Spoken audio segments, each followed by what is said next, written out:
Saya hitung-hitung 22 juta kiloliter. Saya udah kiloliter. Kita negara menerima 22 juta kiloliter. Harganya 0. Lalu dibilang bahwa di APBN ada asumsi harga adalah $63. Artinya apa? Artinya 20 juta kiloliter kita jadikan barel, lalu dikali dengan 63 itu penerimaan negara. Lalu harga minyak naik menjadi $100.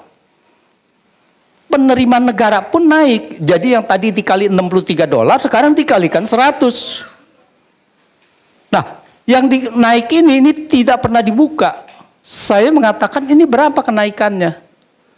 Yang diceritakan kepada masyarakat adalah subsidinya saja.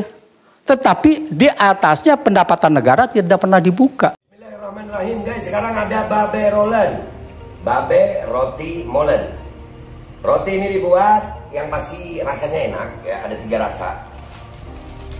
Nih, ada pisang keju, ada tape keju, ada pisang coklat. Ini dibuat tanpa bahan pengawet dan melayani pesanan-pesanan kalian yang seputaran Jabodetabek, bisa buat nemenin ngopi, buat acara-acara boleh. Dan ini karena gue paling suka pisang keju, nih gue dulu yang nyoba nih. Nih dia tuh kayak crunchy gitu depannya tuh. No.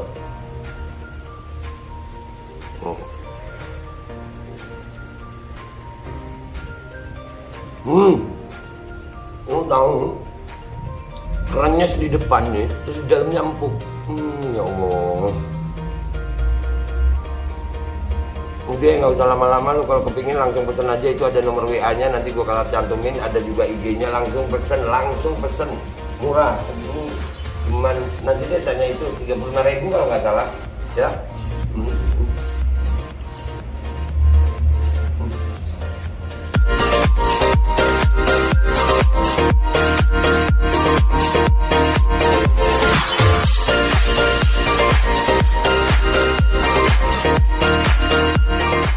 Dan semoga Allah subhanahu wa ta'ala menghancurkan sehancur-hancurnya para pelaku pembantaian 6 syuhada pengawal kami dan yang memerintahkannya, serta para aktor intelektualnya juga yang merestuinya, dan semua yang terlibat dalam pembantaian sadis dan brutal tersebut secara langsung maupun tidak langsung. Allahumma dammirhum tadmira waqtulhum badada wala tughadir minhum ahada ya qawi ya matin ya muntaqim, amin ya rabbal alamin. Allahu Akbar, Allahu Akbar. Pan akan naik, pada saat itu dia bicara. Jadi sebelum itu semua saya sudah mengatakan bahwa harga BBM ini akan naik. Tapi apa justifikasinya? Justifikasinya adalah APBN akan jebol. Lalu saya mengatakan bahwa ini tidak benar. APBN ini surplus sampai dengan bulan Juli. Itu dipublikasi sekitar 16 Agustus itu untuk pidato presiden. Sampai dengan bulan Juli APBN surplus 106 triliun. Jadi APBN mau jebol bagaimana? Surplus 106 triliun. Kemudian pendapatan negara dari durian runtuh, ya, dari kenaikan harga komoditas yang Sri Mulyani mengatakan bahwa kita mendapatkan durian runtuh, rezeki maksudnya, 519 triliun. Jadi kenaikan pendapatan negara itu 519 triliun dibandingkan periode sama 7 bulan 2021. Juli 2021 dan Januari-Juli 2022. Itu kenaikannya 519 triliun atau setara dengan 50,3%. Dan tercermin di dalam APBN surplus 106 triliun. Di lain pihak, bahwa rencana APBN itu awalnya direncanakan defisit 4,65% atau setara dengan sekitar 800-900 triliun. Dengan perubahan kemudian ada kenaikan harga dan sebagainya, APBN diubah, lalu defisitnya 4,5% atau setara dengan 840 triliun. Dan itu dibolehkan di dalam APBN. Artinya dengan 106 triliun surplus, lalu kemudian dengan defisit 840 triliun, berarti APBN kita mempunyai ruang gerak 950 triliun. Padahal kenaikan BBM dari Pertalite 7.650 menjadi 10.000 atau kenaikannya 2.350 rupiah per liter. Dengan sisa konsumsi misalnya 10 juta kiloliter hanya menghasilkan 23,5 triliun. Solar naik 1.650 rupiah per liter dari 5.150 rupiah menjadi 6.800. Jadi kenaikannya cuma 1.650 rupiah per liter. Diperkirakan konsumsi sampai akhir tahun naik menjadi bertambah menjadi 5 juta kiloliter. 5 juta kiloliter ditambah dikalikan 1.650 rupiah per liter, maka cuma menghasilkan 8,75 triliun. 8,75 triliun ditambah 23,5 triliun itu hanya menghasilkan 31 triliun. 31,75 triliun. Bagaimana dengan 31,75 triliun? Jadi naik, mereka APBN mendapatkan uang dari masyarakat 31,75 triliun. Bagaimana bisa membantu APBN yang akan jebol? Uang ini sangat tidak berarti bagi masyarakat, bagi negara, bagi pemerintah. 31,75 triliun aja. Tetapi sangat berarti bagi masyarakat kelompok bawah. Luar biasa, mereka ini sudah tertimpa dengan inflasi pangan yang pada saat ini adalah mencapai 11% lebih. Lalu sekarang dibebankan dengan kenaikan harga BBM. Belum lagi kenaikan beban PPN, pajak dari 10% menjadi 11%. Dan PPN itu diperluas, harga komoditas atau barang komoditas pun terkena PPN. Nah ini bertubi-tubi, padahal negara mendapatkan kenaikan pendapatan harga komoditas yang begitu luar biasa besarnya. Saya pernah lalu menulis, ini yang permasalahan kedua adalah bahwa komunikasi kepada masyarakat ini tidak transparan. Yang disorot hanya sebagai subsidi saja. Kalau kenaikan harga minyak mentah naik, subsidi naik. Tetapi bahwa negara mendapatkan minyak, negara mempunyai minyak, ya, dari hasil bagi hasil. Dengan kenaikan harga minyak, pendapatan negara juga naik. Tapi ini tidak dikomunikasikan. Berapa kenaikan pendapatan negara? Jadi saya ilustrasikan begini. Negara ini mempunyai minyak, dieksplorasi oleh perusahaan-perusahaan minyak. Lalu ada bagi hasil. Bagi hasilnya adalah 57% kalau pakai gross split ya Pak Marwan. 57% buat negara. Tapi ada juga beberapa dengan yang namanya cost recovery. Itu lebih besar lagi. Anggap saja buat mudah-mudahan itu adalah 60% dikasih ke negara.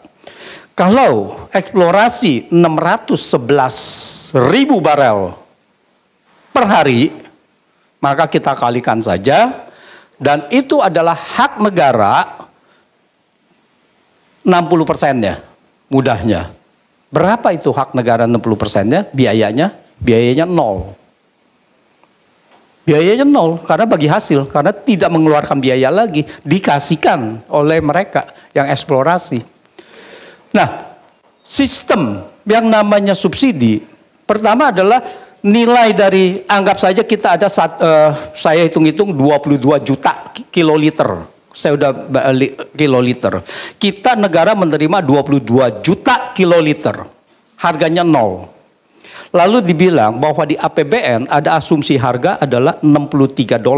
Artinya apa? Artinya 20 juta kiloliter kita jadikan barel, lalu dikali dengan 63 itu penerimaan negara. Lalu harga minyak naik menjadi $100. Penerimaan negara pun naik. Jadi yang tadi dikali $63 sekarang dikalikan 100. Nah, yang naik ini tidak pernah dibuka. Saya mengatakan ini berapa kenaikannya? Yang diceritakan kepada masyarakat adalah subsidinya saja. Tetapi di atasnya pendapatan negara tidak pernah dibuka. Lalu saya menulis, saya bilang, selama pemerintah tidak memberikan perhitungan yang transparan, sebaiknya jangan menaikkan harga BBM. Jadi rakyat menunggu sampai perhitungan itu dibuka kepada rakyat. Jadi rakyat bisa menilai apakah APBN akan jebol apa segala ya.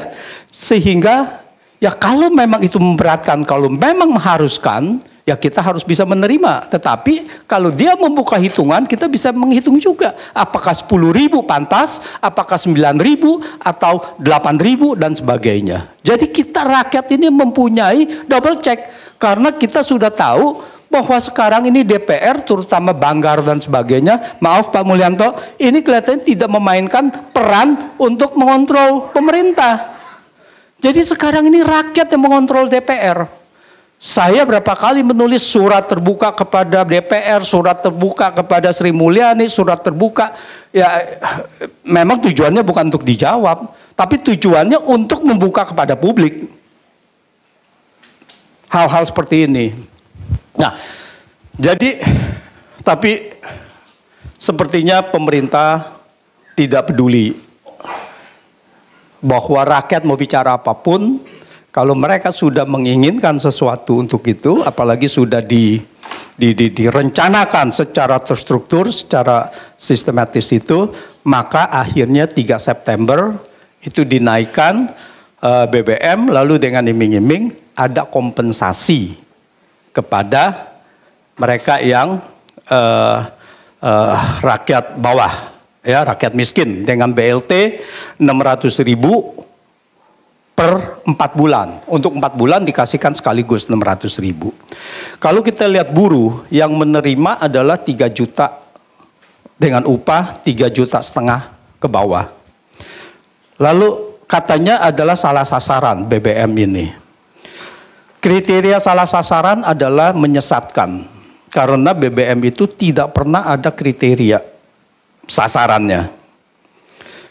Saya menganalogikan dengan subsidi-subsidi yang terjadi di negara Eropa, di negara kapitalis. Mereka memberikan subsidi kepada sekolah-sekolah dengan sekolah gratis dari SD, SMP, dan seterusnya.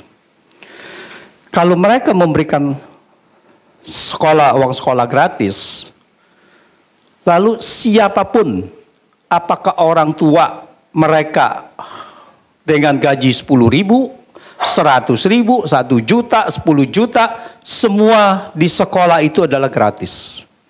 Jadi tidak ada yang namanya salah sasaran. Karena subsidi itu adalah hak rakyat. Orang kaya dan orang yang kurang beruntung, posisinya sudah sama setelah dia membayar pajak penghasilan. Orang kaya dibebankan pajak penghasilan yang lebih tinggi. Setelah pajak penghasilan progresif, posisinya adalah sudah sama. Dan juga misalnya daging sapi. Negara menginginkan semua rakyatnya bisa mengkonsumsi daging sapi, bisa mengkonsumsi protein. supaya untuk nutrisi.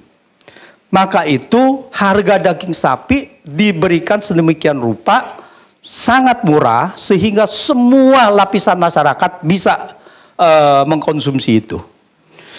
Amerika memberikan subsidi daging sapi, subsidi daging, keseluruhan daging dan telur pada tahun 2021 senilai 195 miliar dolar. Anggap saja 200 miliar dolar. 200 miliar dolar itu setara dengan 3.000 triliun. Setara dengan hampir 20% dari PDB kita. Itu hanya subsidi itu. Lalu diberikan kepada itu harga daging sapi semuanya bisa terjangkau. Apakah pada di supermarket pada saat itu ada homeless, ada yang orang miskin dan orang kaya membeli daging yang sama, mempunyai hak harga yang sama. Jadi ini adalah subsidi salah sasaran adalah di dalam sistem ekonomi ini tidak bisa diterima. Di dalam sistem sosial ekonomi ini tidak bisa diterima. Dan ini hanyalah mencari pembenaran untuk menaikkan harga. Nah, di situ juga saya pernah sebelumnya juga menulis bahwa yang mengatakan subsidi salah sasaran adalah cuma ada dua kemungkinan. Satu adalah dia tidak mengerti esensi daripada subsidi, dan kedua adalah memang suatu framing untuk pembenaran subsidi ini ditarik.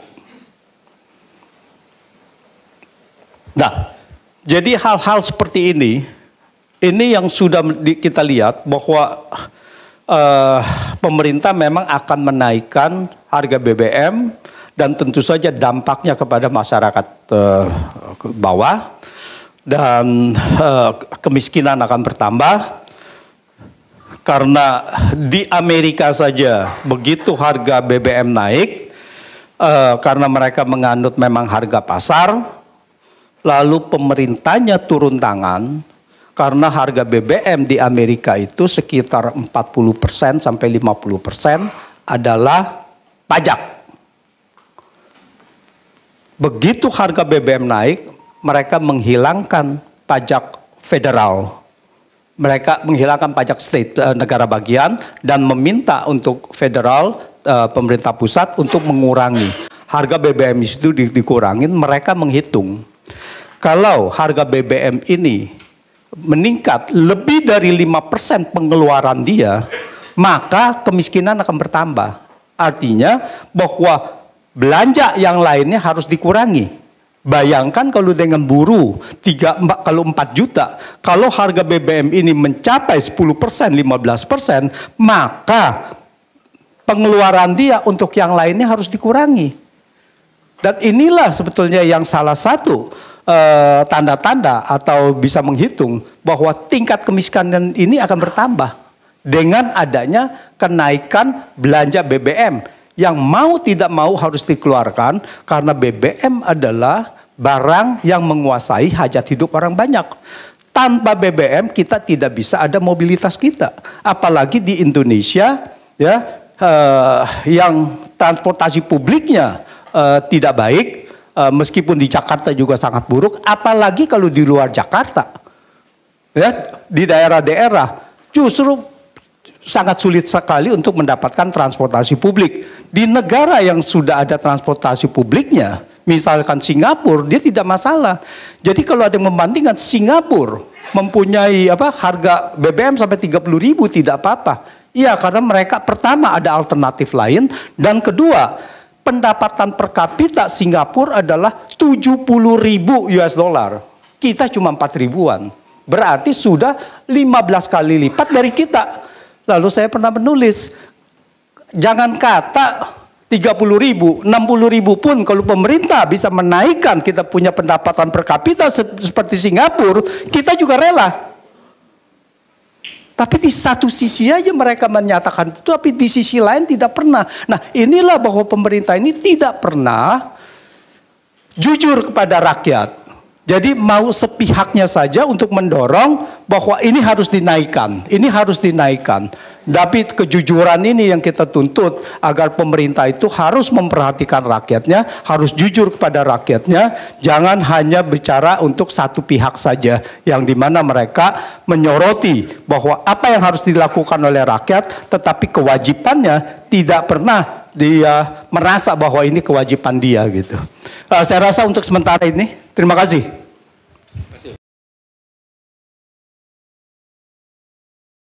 Dan semoga Allah Subhanahu wa Ta'ala menghancurkan sehancur-hancurnya para pelaku pembantaian 6 syuhada pengawal kami dan yang memerintahkannya, serta para aktor intelektualnya, juga yang merestuinya, dan semua yang terlibat dalam pembantaian sadis dan brutal tersebut secara langsung maupun tidak langsung.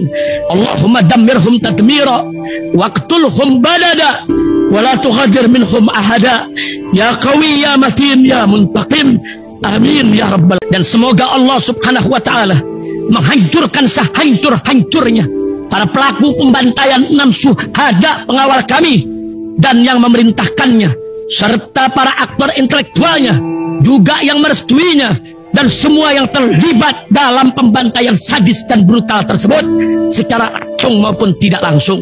Allahumma dammirhum tadmira waqtulhum balada wala tughadir minhum ahada ya qawi ya matin ya muntaqim, amin ya rabbal.